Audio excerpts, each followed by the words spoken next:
Welcome to the Scale with Strive podcast, the place where you come to listen to some of the world's most influential leaders of the SaaS industry.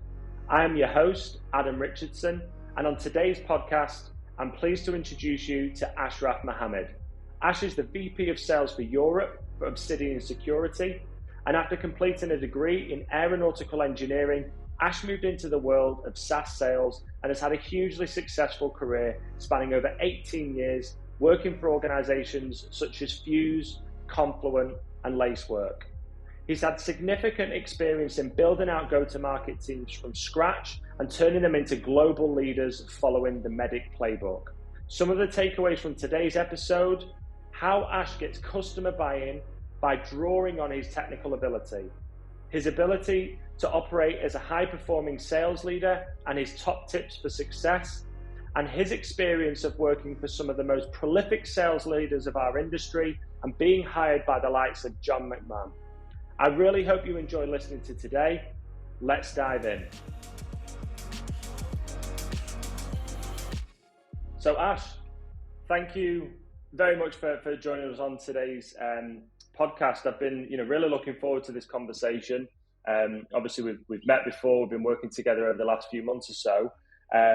And started to get to know you a bit more as an individual. So been excited to have this conversation. I think studying your background over the last few days, just getting prepped for the conversation, it's really impressive to see all of your achievements. So I'm sure our listeners are really keen to hear more about you and your story. So I suppose to kick things off, Ash, if you wouldn't mind just introducing yourself and tell us a little bit about yourself, your role, your background. Yeah, certainly. Adam, thanks for having me. It's good to see you again as well. And you're definitely taller in person than you look on camera. But yeah, thanks for having me. So I'm Ash Mohamed. I'm the VP of Europe for Obsidian Security. It's an emerging space, SaaS security, and we're a leader within that. Last few months have been very exciting. Just getting on board, getting into the market and driving pipeline and all those good things.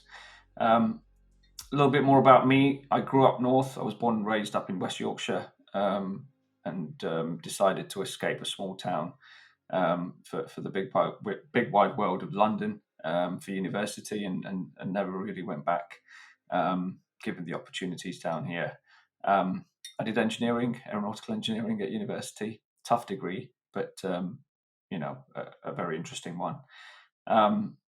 Moved into sales really because I worked part-time kind of B2C sales to support myself through college, university, etc., and felt kind of enjoyed that, but more importantly started to look into B2B sales, and that's how I then ventured into the world of technology sales, which I believe in hindsight was definitely the right decision. Yeah, so I was going to ask, to come from doing an aeronautical engineering degree, at a pretty high-profile university, to then getting into sales. I know you mentioned you did a bit at college, more like B2C, which is quite common with people getting into the sales industry. They normally part-time, ticking them over through university, a bit of extra money for the weekends, and to keep yourself going. But what is it in particular that drew you into sales?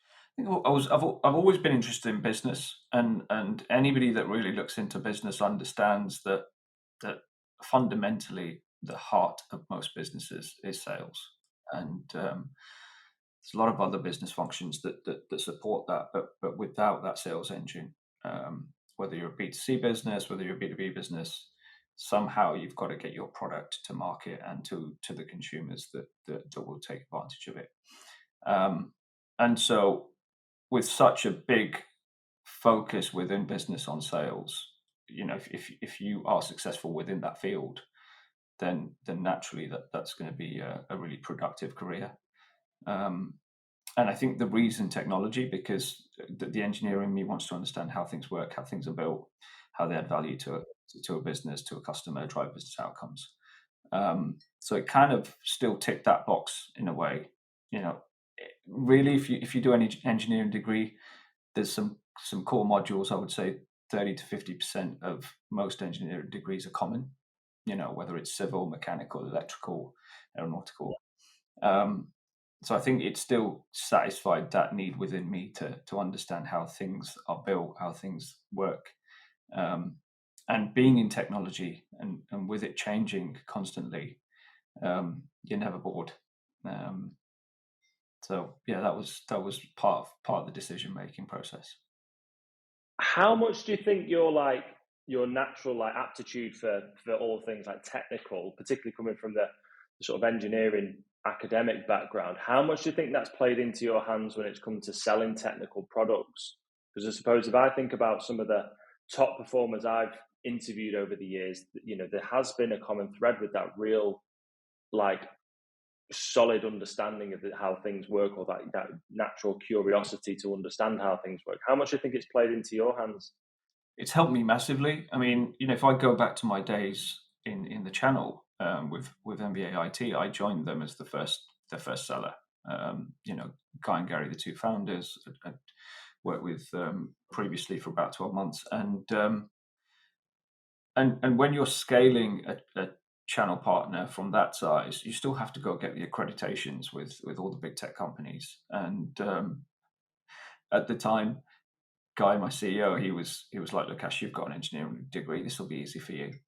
And so I was kind of landed with it, but I think it helped me massively in terms of transitioning the conversation with a customer from product and technical right up to the C-suite with business outcomes, and being able to do that in the same room sometimes with the variation in audience was very helpful for me.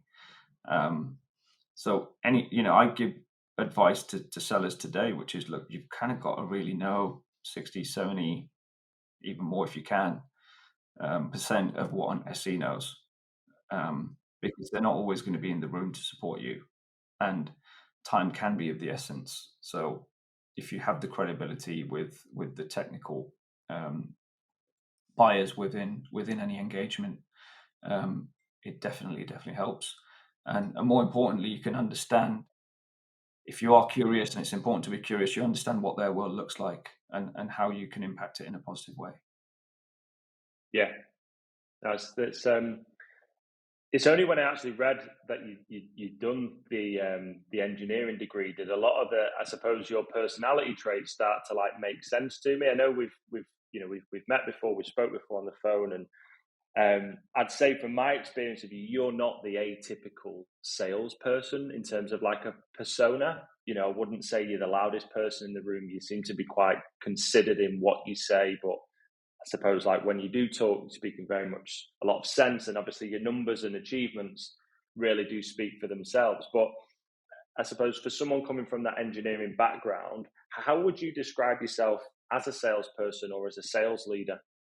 I think as a salesperson, look, there's certainly a level of tenacity that you need, particularly in the first few years of sales, as you're building your skill set, you're understanding the foundation of sales. And I was one of those strange people that kind of always loved cold calling, for example. And I built my career in a time where it was A4 sheets with names and numbers and a phone, not much else, and a CRM that barely worked. But so there was a lot less noise. You come in the morning, you've got your list, you've got your prospects, and you're doing various things to get them warmed up, to eventually call them. And I think having discipline around understanding who you're selling to, what they care about, translating that into a message with what you're offering and how it's going to help drive outcomes for them. If you build that muscle memory well, it just doesn't go away. And it's important to build it as a seller, because as you move up the ranks to a first or second line leader or beyond, you still have to enable your people around these skill sets, because you're going to be recruiting people at the beginning of their careers, SDRs, etc. And they are looking to you, they're looking to their leadership to enable them to be successful in the coming years. But the core of researching accounts and understanding what's important to them, that just does not go away, and it has to be at the forefront of any sales engagement or any buying process that a customer goes through. Because without that, are you really understanding business outcomes? Are you really understanding what a particular customer's world looks like? And as a consequence of that, are you then understanding if you're best placed to help them or not? And this is important because if you're not best placed to help them, like the less time you spend there and be more transparent around that, the better.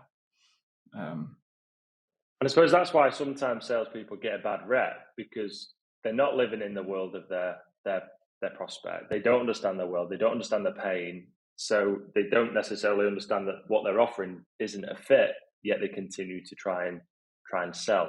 Whereas if you focus more on understanding your prospect, your customer, the world they live in, the problems they have, and trying to solve those problems, that, you know, is quite indicative of people that are more successful within sales. So is that sort of what you're saying, is getting a really good understanding of your customers and trying to understand and live in their world has been something that you've always prioritized? Yeah, 100%. And the other thing, I think, you know, working in startup environments for companies that are, you know, disruptive or are coming to market with a solution that addresses a problem that sometimes even the market's not aware of. Yeah, That allows you to bring a perspective and a point of view that customers take value from. And, you know, you can see the light bulb moments in meetings when customers realize, oh, like, I've not even thought about this. yeah. So it's probably also one of the reasons why I like working for startups that are disrupting spaces or building a new emerging space. You know, moving on to, I suppose, yourself and your success, you know, having studied your background and conversations that we've had leading up today, something that's definitely synonymous with your career has been that constant upwards trajectory in terms of your career. I think looking over like the last sort of 15, 16 years, you've pretty much been promoted every year or every other year, either within the same organization or moved on for what would seem like a step forward. I'm always like keen to understand, when you get people like yourself with such high profile, fast trajectory throughout their career, like what's been a driving force behind that?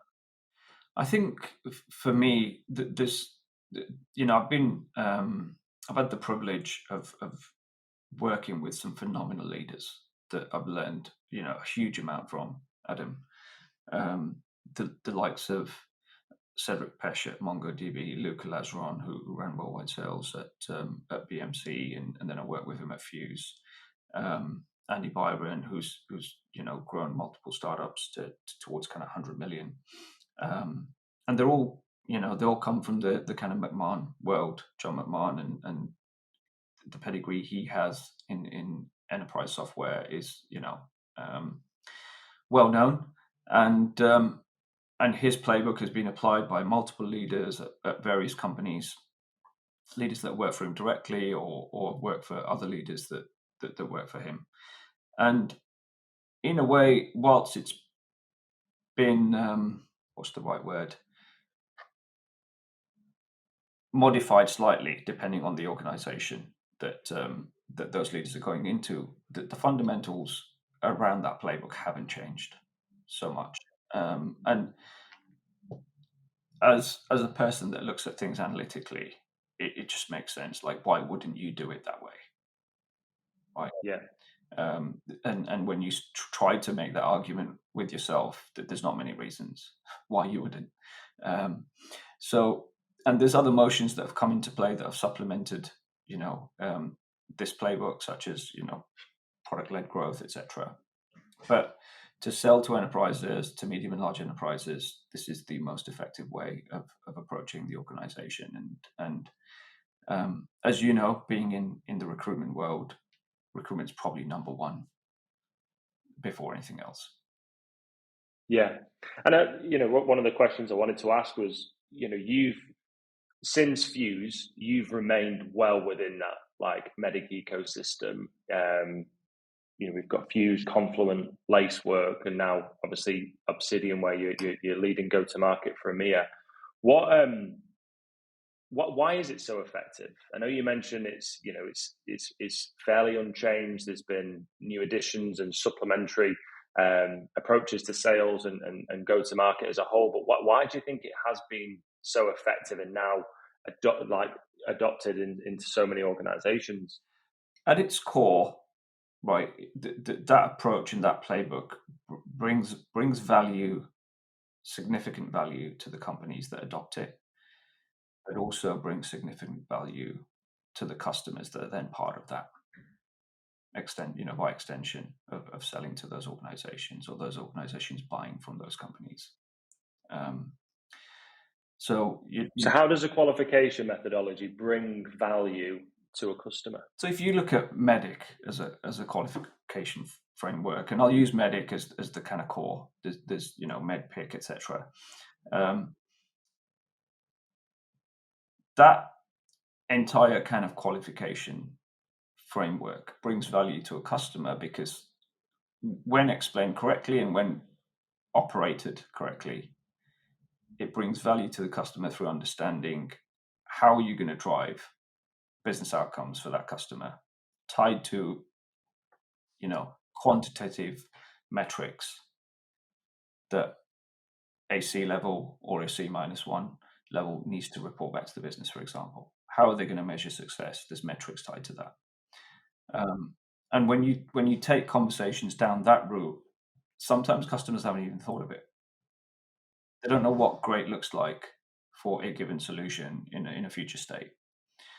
And when you probe them on these types of questions, or you put a framework in place that allows them to uncover those types of metrics, you're bringing value to them, their organization, and they're going to know exactly what success looks like. On the flip side, if in the current state of any scenario, if they're not measuring today, then they don't really know what bad looks like or ineffective looks like. They don't know what effective looks like. Again, so it helps focus them on what they need to be thinking about. And in a way, it's a bit of a consultative approach. And it's important that in every customer interaction, you're thinking about how am I going to bring value to this conversation and this engagement. Okay. And so, as I mentioned, it's been clear that MEDDIC has been a big part of your sales career. And looking at your profile, multiple presidents clubs, multiple examples of overperformance consistently as an IC and as a sales leader. But I'd say what's been one of your biggest success stories so far then? I think all the organizations that I work for since I left the channel, for example. So Fuze was especially the first year. We barely had a product. I came in as the first line leader, had to build a small team, and it was a big focus on pipeline generation, a big focus on understanding who would buy our product and where would it drive the biggest outcome quickly. So the concept of an ICP has appeared in the last few years, and I think it's always been there, but it's not been as proliferated as it is today. I think between myself and my team at the time, we very quickly within the first couple of months understood.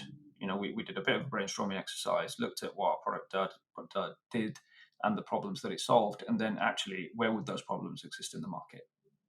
Funnily enough, sales-led organizations, including recruitment organizations, was an ICP for us. I think by the end of the first year, we'd brought on almost 25, 30 recruitment organizations as customers.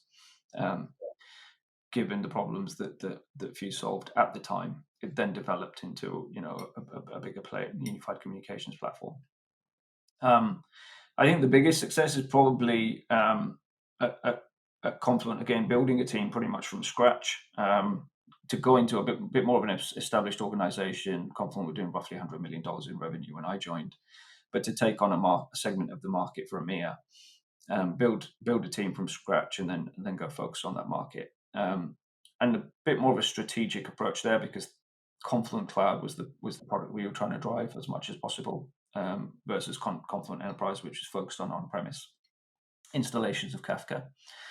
I think, I really looked at how do I build for the following year, because I kind of joined mid-year Confluent, and David Perry, great manager, great leader, was super helpful on that journey. I learned a ton from him, but was also again exposed to different selling motions there.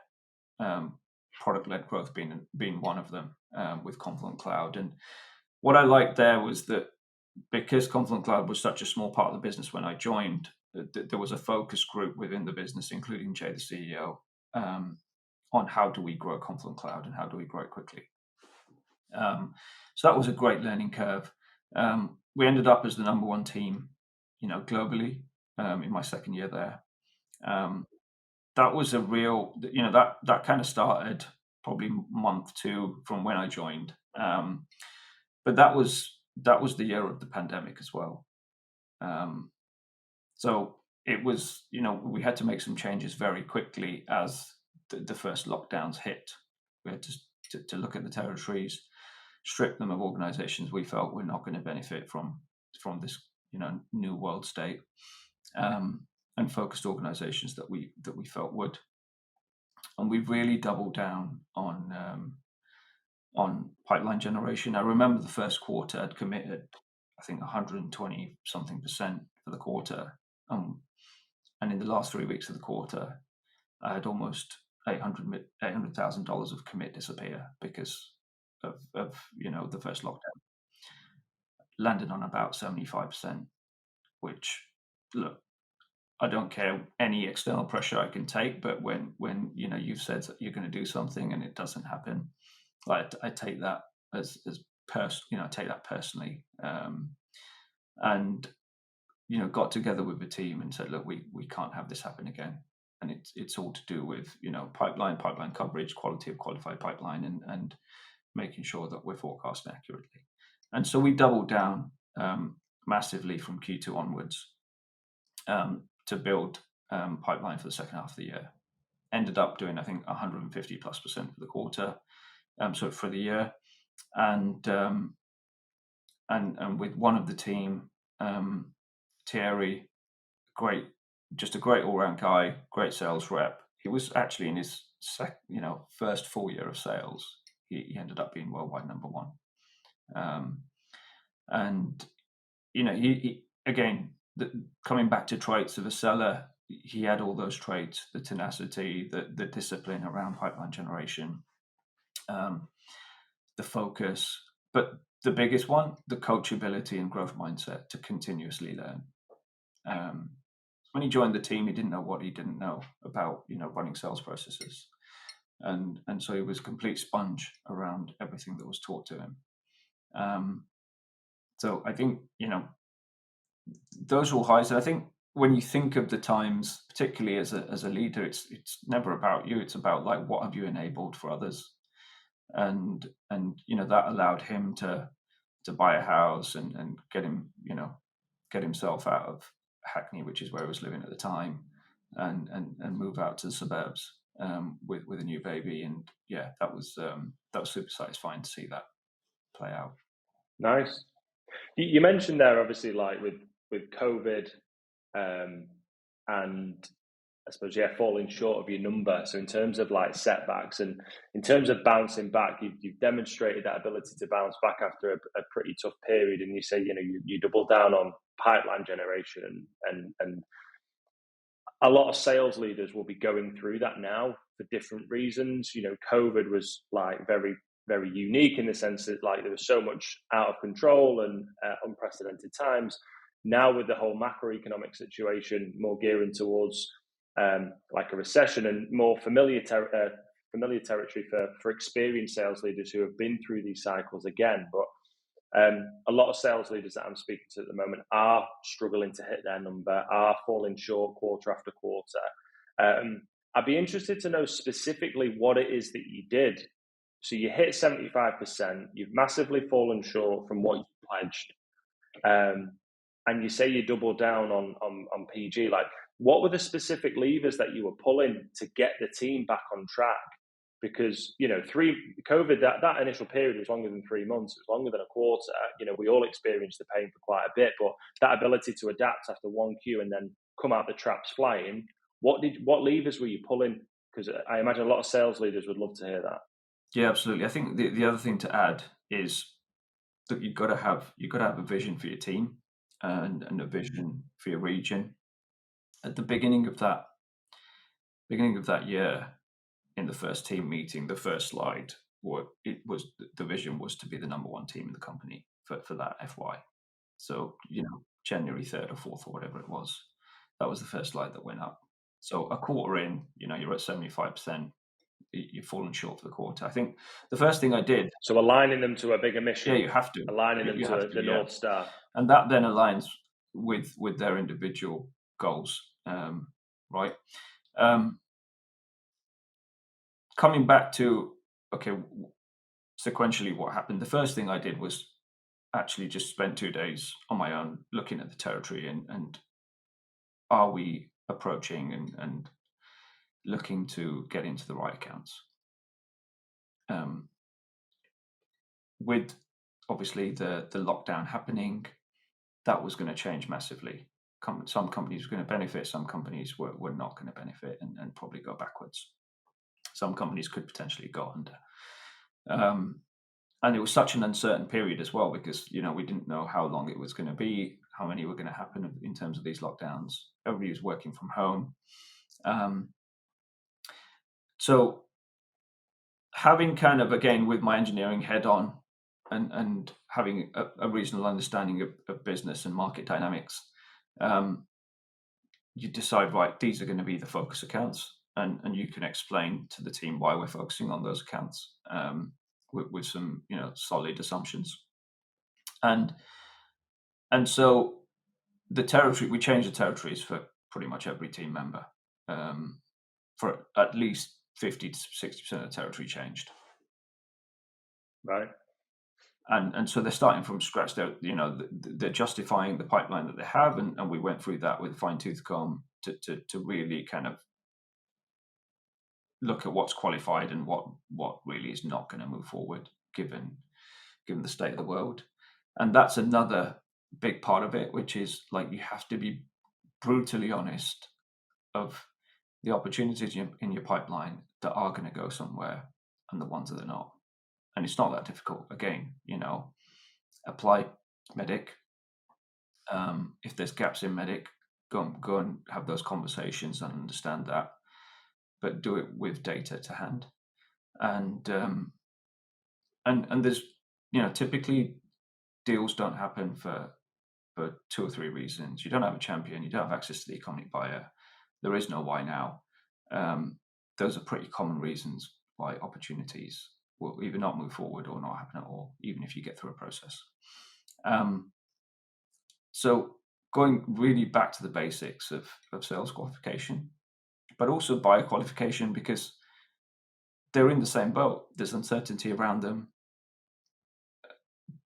Budgets might be pulled for whatever reason, and you want to get to that information as fast as possible, not 2 months later or 3 months later after potentially committing a deal. In reality, you shouldn't be in commit anyway if you don't know that info. So territory, also, as harsh as it sounds, you've got to really challenge. Well, first of all, understand your people to know are the right people on the boat, so to speak. And if they are, really be clear with them around like what we're going to have to do over the coming months. And are they up for it? Yeah. Because we were asking more from people. We were asking them to work harder. We were asking them to PG more. But I didn't shift the goal. Didn't shift that goal of being the number one team in the company. And we still had 3 quarters to salvage that. But that was a goal. But we have to show people a path to it. This is important, and then what it's going to take to kind of go on that path. The good thing is I had a great team, and and all credit to them. They all came on board. They all worked their socks off. They all did the right things. I think over 80% of the team was well north of 100% of their quota. I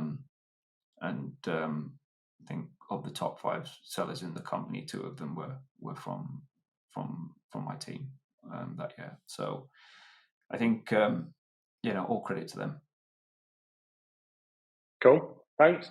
And one of the other things I was really curious. There's been 2 occasions where you've been first on the ground. So I think originally at your time at MBA, but I think probably the most pronounced like first person on the ground role that you've done would be Lacework.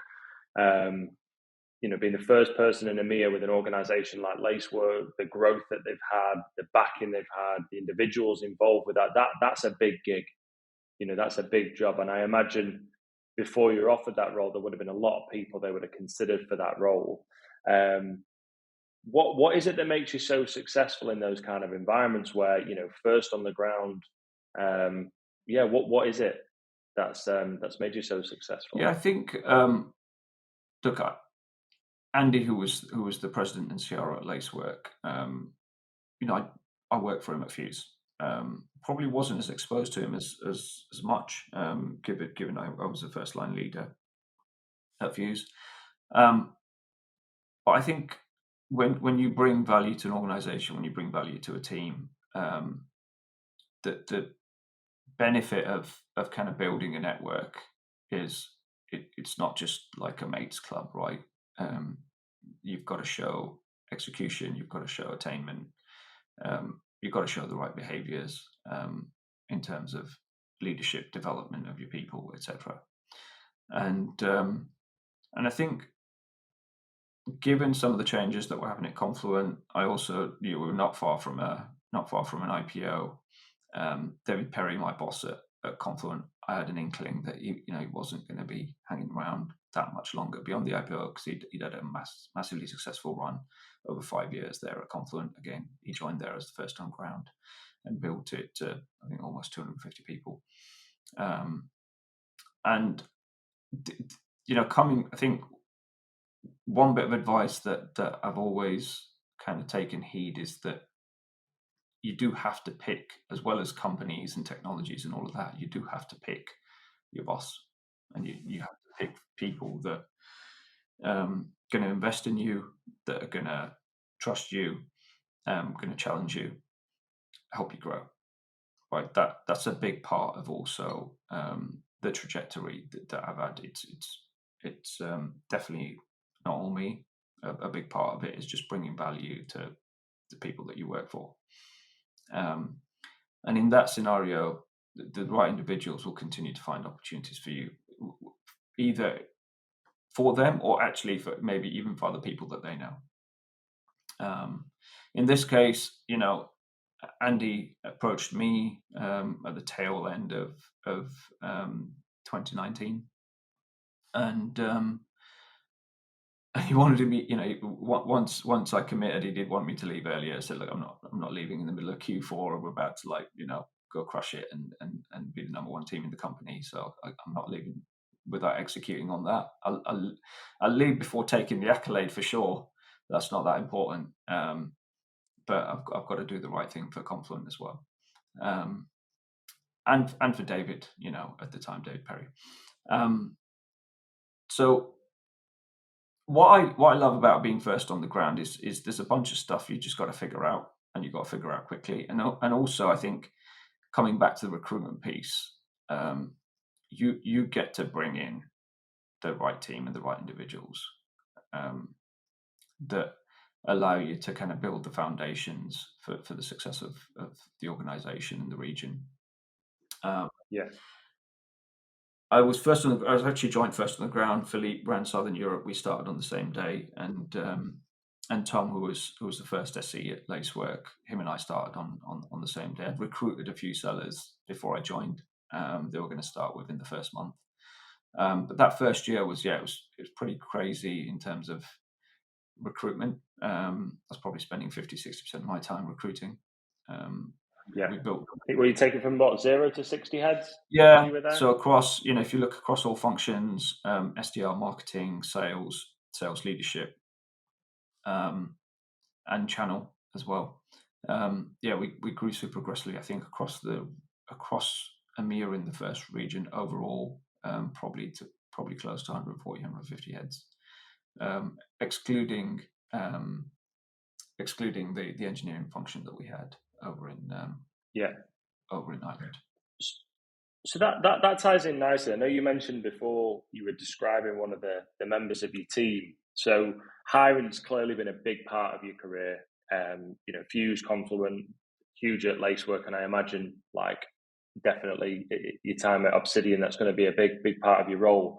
What is it from in your opinion that makes a world-class salesperson? What is it that you're looking for? So I think that there's two parts to it, right? There's just, do they have the right traits, and I'll cover the traits, and do they have the right skills,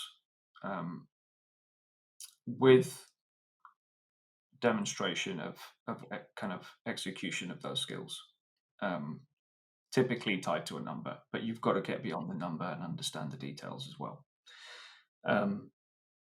But if you look at the kind of traits that typically you'd hire to, intelligence, coachability, drive, integrity. I think emotional intelligence is important as well. But then beyond that, if you're looking for an enterprise seller, you're looking for somebody that understands and can execute on running a qualification methodology like MEDDIC. There's also part of the playbook is a customer engagement process that is fairly well versed, and it's worked for numerous companies over decades, going back to probably John McMahon and PTC. Again, that process works because there's value for the organization and the customer in going along that process, and so having experience of executing that process well helps. But again, if you're intelligent and you run processes that are close or similar, it's not too much of a change. But getting into the detail of understanding how a salesperson has used their skills in sales that they've made previously, in customers that they've brought on. But equally also, what do their peers say about them? Like, how do they work with the team around them and their ecosystem? I also had a no dickhead policy, because that can ruin a team. So I always looked to bring on people that I knew would, if somebody asked for help, there'd be a queue of people lining up to help them. So you've got to have the kind of competitiveness amongst the team, but also them knowing that they're part of the same team. Yeah. One of the things that I've experienced, so particularly when recruiting for your typical MEDDIC house, is they can often tend to lean towards recruiting people from their own network, people that they know, people that sort of fit the mold, which, has its positives and has its negatives. One of the sort of cons that I would say with that kind of approach is it can sometimes create that echo chamber of the same thought process, the same ideas, and be a bit of a killer for innovation.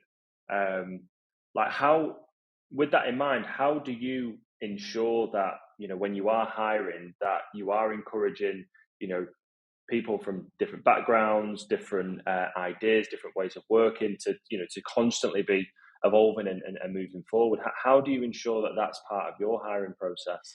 Yeah, it's a good question, Adam, and I think what you want from a recruitment, and particularly if you're recruiting into an environment where you kind of have a good feeling, look, 80% of the time we're going to need this, right? Or 90% of the time we're going to need this. You do want individuals that that are self-sufficient, that can think for themselves, that can be creative in how they approach things, right? As an example, the E in MEDDIC is economic buyer. There are going to be scenarios with organizations where you're not going to get to the economic buyer, no matter how hard you try, for whatever reason. So both at a leadership level, at a sales level, SE leadership and SE level, like you've got to acknowledge certain facts in certain sales processes, and then you've got to approach them with some pragmatism, which is, okay, what's the next best thing? And if we're not getting to the EB, is the competition getting to the EB?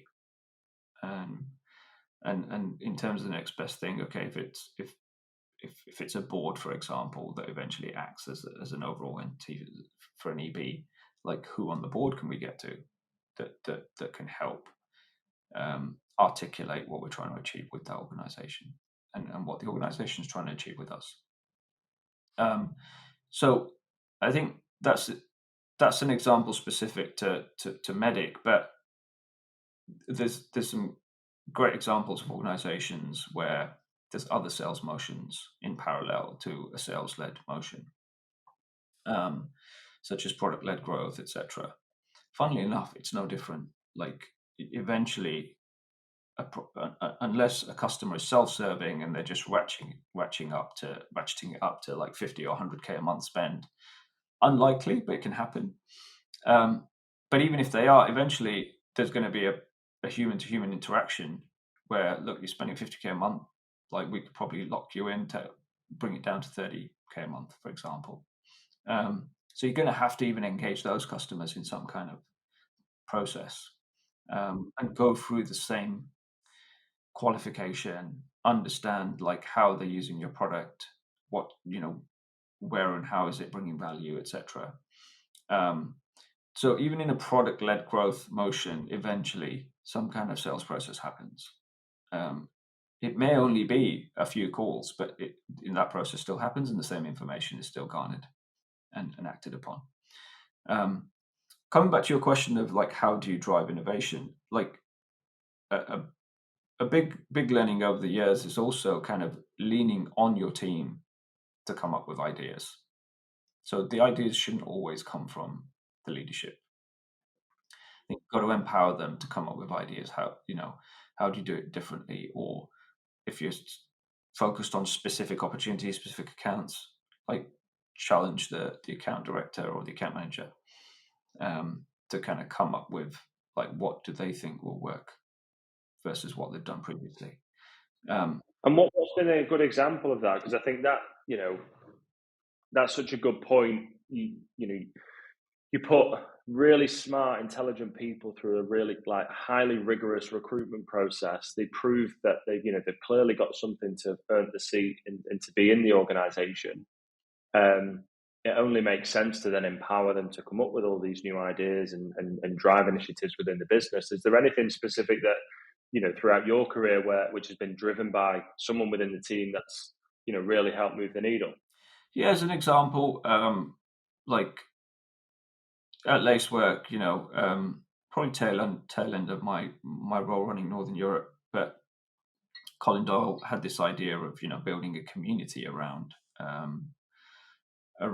your product. So either companies that understand cloud security, but ideally also customers that use us and leveraging them to help drive awareness of both the problem but also Lacework as an organization. Like I think you've got to look at it. You've got to zoom out and look at it. With the macro kind of view, which is what are the pros and cons, and typically there's not many cons. There's outside of some time invested on most ideas. And again, if you've hired correctly, if you've recruited for intelligence, like most intelligent people can explain their ideas well, and they can typically explain the pros and cons of those ideas as well. So you've just got to create an environment where that's allowed to happen. Now there's situations there's certain kind of areas that you won't be as negotiable on. Like, for example, PG has to happen, in a disciplined way consistently. Like somebody suddenly just says we're just going to do it every couple of weeks. Well, that's going to be shut down pretty much immediately, because unfortunately, as you know, we're all in sales. It's the consistency that puts you in a position to have the chance to engage, because you might not get hold of somebody one day, but likelihood is if you're trying them every couple of days for a couple of weeks, you're just going to increase your chances versus just trying them once every month. It's things like that you're just not going to negotiate on how you approach POBs and how they set up for success. Things like that you're probably not going to negotiate on. This is how it works. This is how it's done. This is the benefit for the customer. This is the benefit for us. And there's not really a better way of doing it. But in many other facets of the role, you've got to allow the room for people to think for themselves. I think the main thing is, are they still driving the same or better outcomes? Fundamentally, is what it comes down to. And I think that sort of ties back to your comment before about that North Star, that vision. All of the ideas and the goals are all, is it going to make the boat go faster? Is it, all pulling in that same direction, working towards the same mission? I think if everyone's aligned on that, you'd hope that all of the ideas and that are all about getting there faster. Which I know we touched on performance earlier, specifically like your time at Confluent and a bit of a bounce back scenario. But looking throughout your profile, as an IC, I've seen regularly 200 to 300% of your number. As a leader, 150, 200% of your number. Multiple Presidents Club. I think at Fuze, there's people in your team that were top worldwide or number 3 worldwide. So there's it's quite synonymous with your career, is that overperformance and not necessarily just going for the goal, but always looking to exceed and in some cases smash it to bits. And that is so relevant at the minute, given how the market as a whole is really struggling to perform. I think I looked the other week, RepView said I think 37% of reps at enterprise level at the minute are hitting quota. That's a huge percentage of the market that are underperforming. And it begs the question whether that's a target setting, whether that's a performance reasons, whatever that might be. But without a doubt, you've consistently smashed your number as an IC and as a sales leader. So one of the things I'd be keen to learn, I'm sure a lot of people listening to this would be, is what's been the key to getting your team to consistently perform in such a way? There's a few things, but as a leader, you have to firstly take ownership, and that ownership isn't just once somebody's through the door. Again, I kind of will reiterate it. If I suddenly become the manager of a Liverpool Football Club and I'm given $1 billion to spend on players, right? First thing I'm going to do is assess the players that I have, and this is, again, it's not new information. I think John McMahon talks about it on one of his podcasts. You can assess the players that you have. You're gonna what your bar is, and then you're gonna measure them against that bar. Some will meet it, others won't, and you'll start that process of changing and transferring players out and in.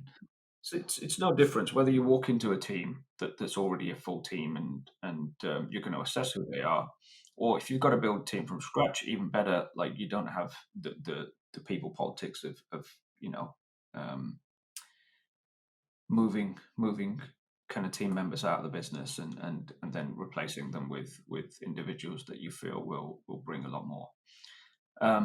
But that recruitment piece is so important. If you don't recruit correctly, everything else is an uphill battle, right? So that's number one. But then, if you have recruited correctly, you have to do everything within your power to bring success to that individual.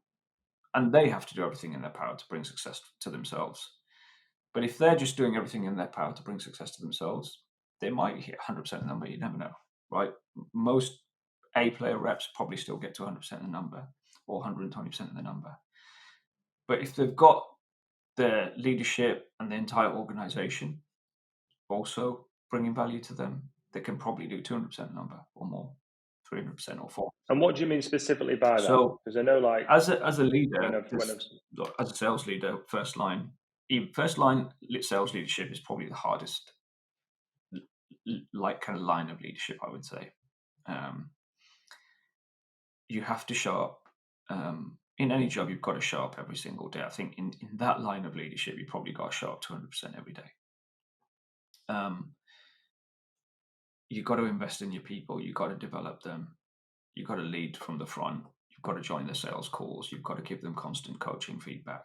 A lot of this, unfortunately, if you look at that rep view stat and the 63% that didn't hit their number, I suspect there was a bunch of things missing, both from within, but also from the organization and their sales leadership that didn't allow them to make their number.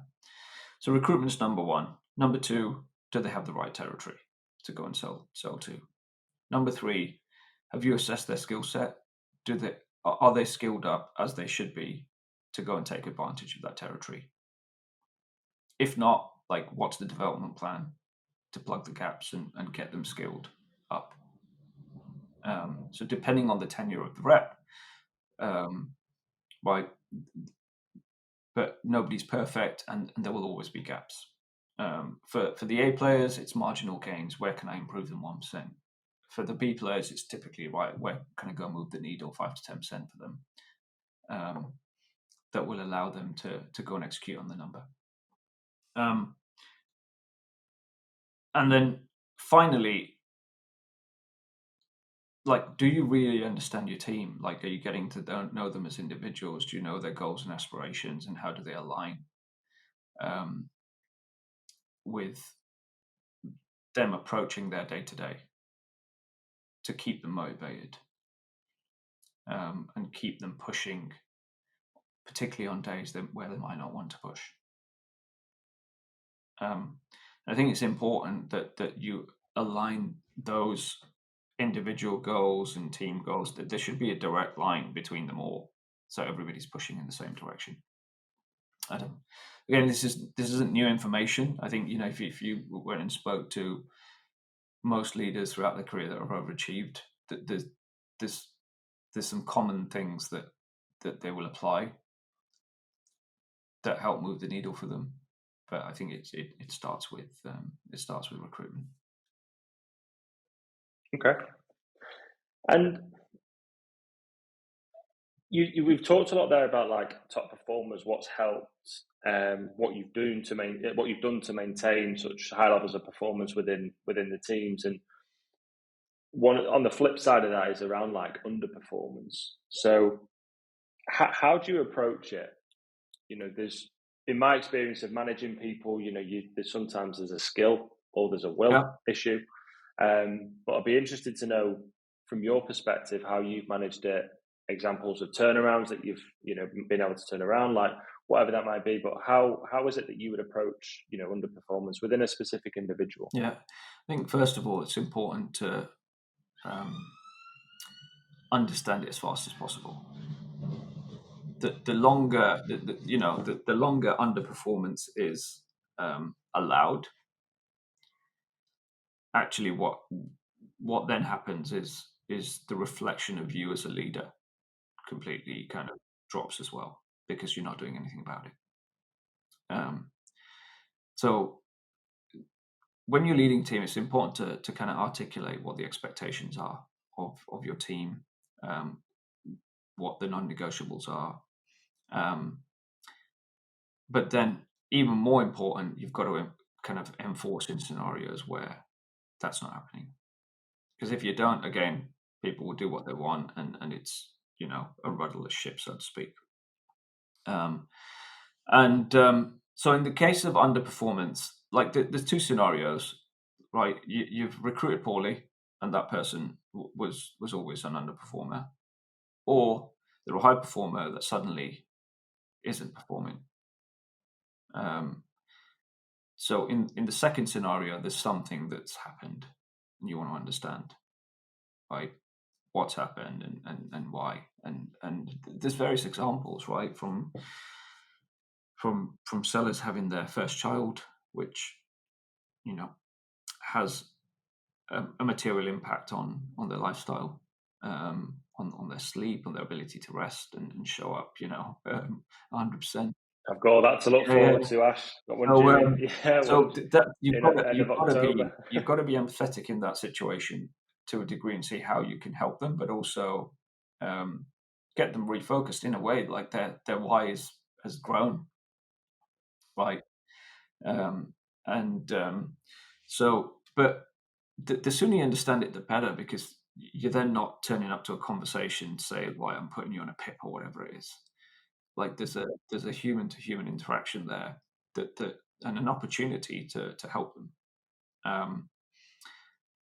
On the side where it's a will scenario and really has been from day one, well, that's not that individual's problem. That's a recruitment problem. So you've got to take ownership for that as well. And if you sense that early, okay, you could do a pip, or what I've done in the past, just had an honest conversation to say, look, it's not really working out. I think you'd be better suited to an account management role or whatever it is. Like PG's hard; it's not for everybody. And sometimes giving that kind of advice is more meaningful. Now, there's probably a third scenario which is rare, but if it's a person that you see the potential in and they're not fulfilling it for whatever reason, you've got to go have a brutally honest conversation with them. Sometimes this can occur with kind of people at the beginning of their career, and they kind of need a conversation that's a bit of an awakening for them, but really challenge them on how are they going to make themselves successful in a situation where they're constantly distracted or whatever it is. I read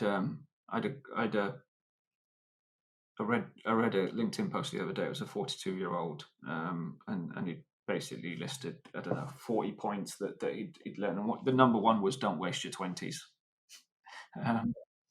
Because, if you think of the skills that you build to go have a successful career, the 20s is the time that you do that.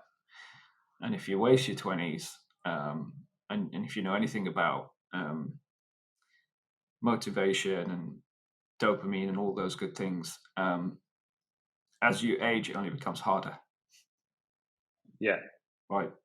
That's not to say that you if you've got a growth mindset, you're always going to want to learn new things, but those new things might not be for your career. It might be for leisure or whatever. But you're like, the 20s is when you should have the bit between your teeth to go learn as much as possible, bring value to people, find the right mentors, etc. Make the sacrifices earlier on so that they pay dividends and compound over years. So it makes it a bit easier in your later life. Yeah. And I think the other thing on that point, I think one thing that maybe I didn't do, in my 20s early enough was go look for those mentors. I didn't have anybody giving me that advice, and I kind of almost fell upon it in my final years at MBA, which is when I made the shift to kind of, and the decision to go work for vendors.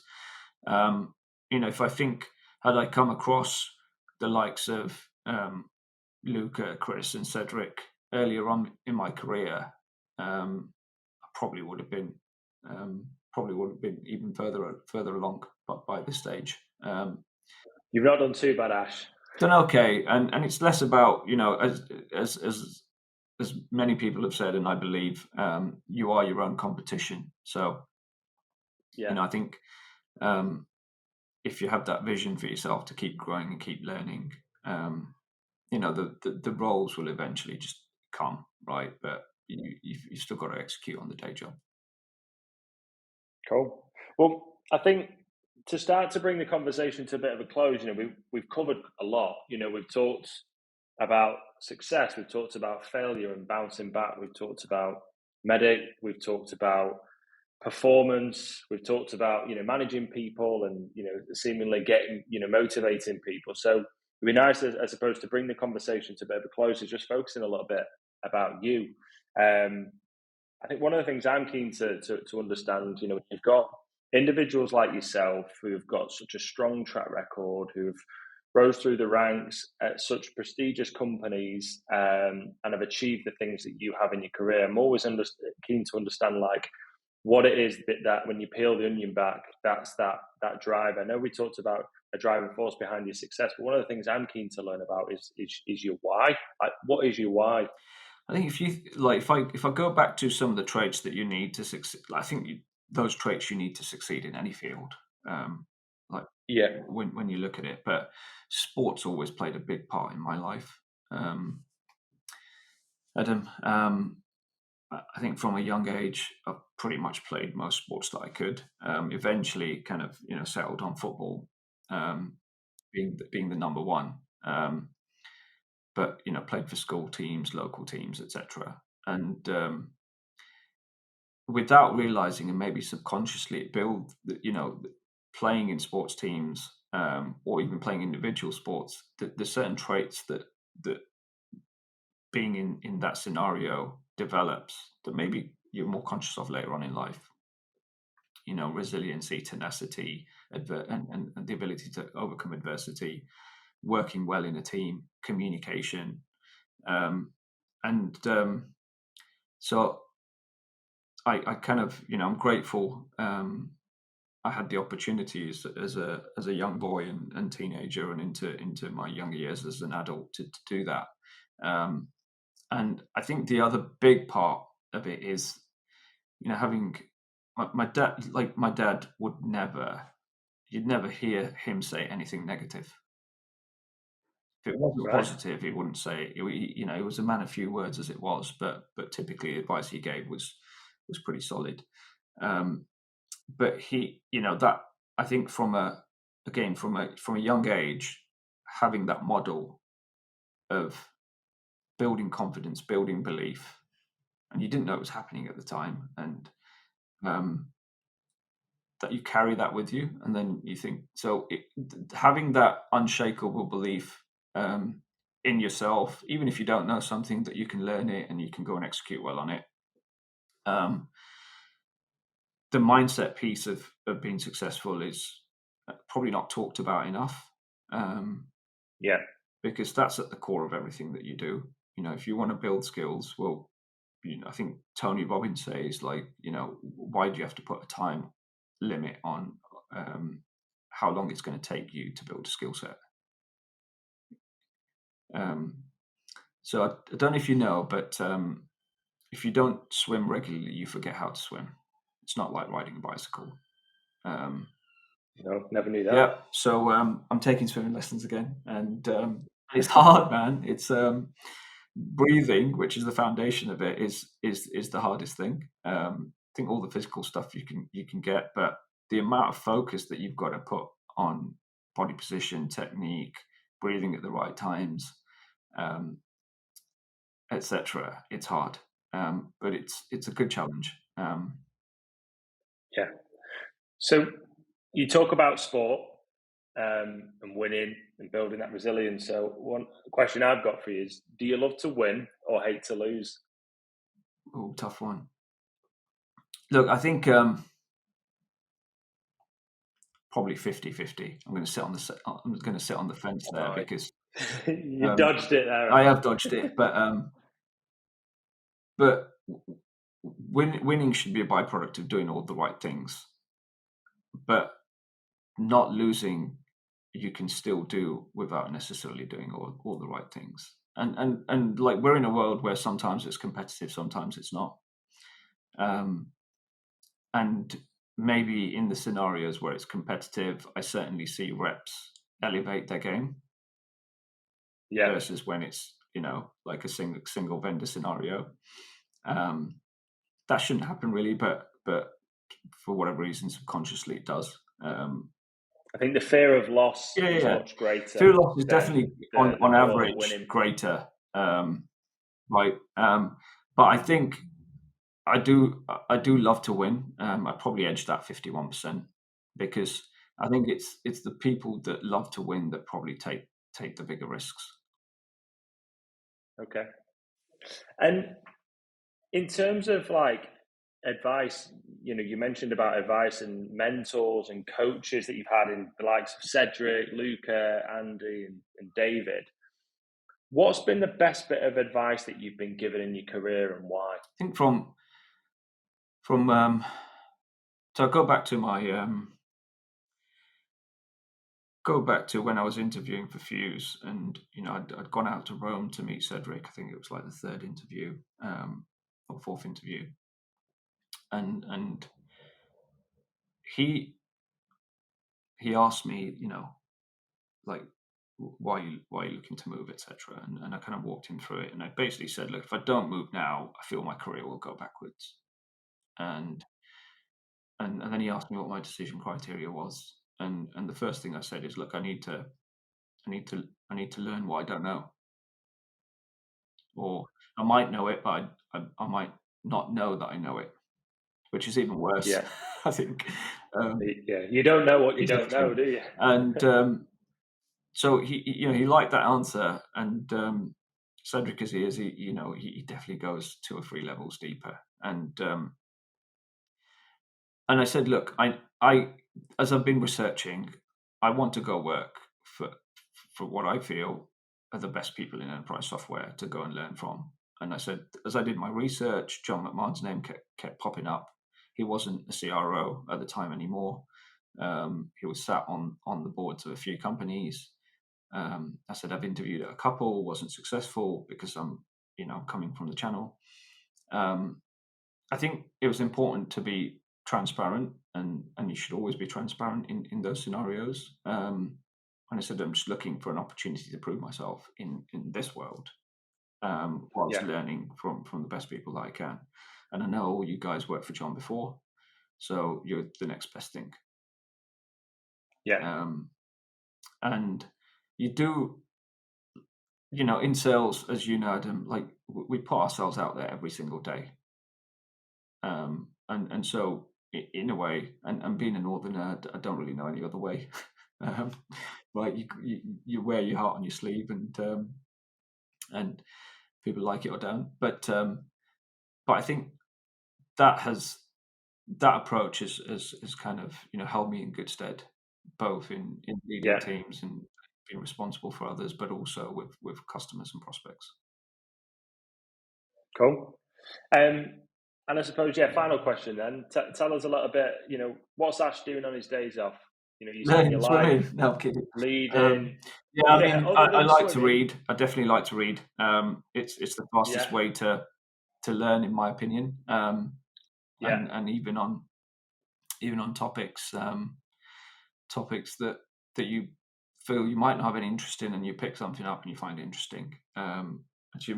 What's the last thing you read? I'm actually in the middle of reading The Power Law, which is a book that Reese recommended about venture capital and how that world works in quite a bit of detail. So that's quite interesting. See, I'll listen to books like that, which are like work related, educational, or audible. But I like to read as like a hobby, with something that like genuinely like interests me and gives me real energy. So I'll read all sorts of. I was reading a book about pirates while I was on holiday, and A Company Down. So, but so I love to read, and it's a mixture of fiction and non-fiction.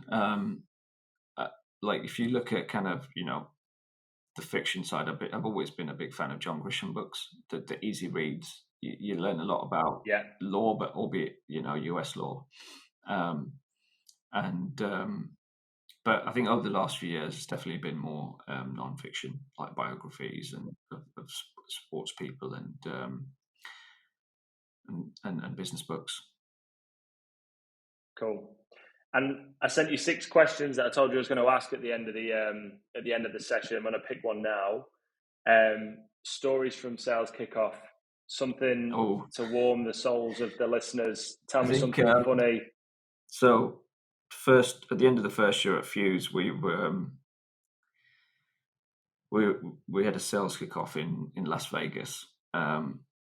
Okay. And if you've ever See where this is going. If you've ever been to Vegas, it's like in a small dose, it's all right. But I think we were there for 5 days because we had sales leadership training with force management across, I think, Sunday, Monday, and Tuesday. So they didn't even give us a weekend off. And then the rest of the go-to-market team were flying in on Monday afternoon. So Sunday and Monday was good, but as everybody came in, as you can imagine, a lot of people went out on Monday night, and sales kickoff was going to kick off on Tuesday. But the Tuesday morning, we still had leadership training.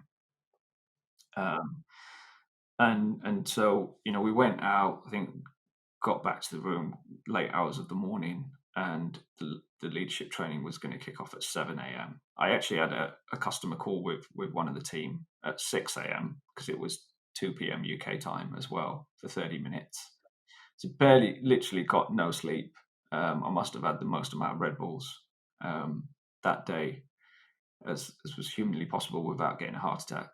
But it was, and you can't shy away. I don't know if you've ever heard stories of force management, training sessions.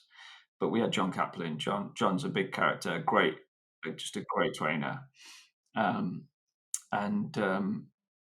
he engages the room.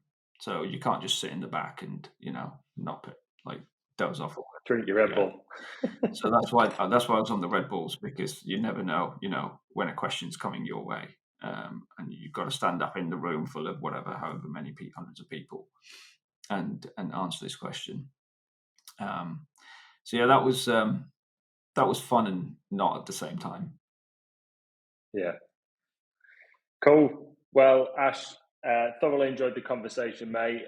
It's good to see you again and hear a bit more about your story and your philosophy. I think you've shared a lot of insight here that aspiring sales leaders can take a lot from. So yeah, really appreciate it. And thanks again for joining. Thanks, Adam. Appreciate it. And as I said, I think a lot of the stuff I've covered today, it's not like it's not been said before. I think the benefit is in believing in it, applying it day in, day out, and thanks to all my previous teams, current team, and all the previous leaders that I worked for as well,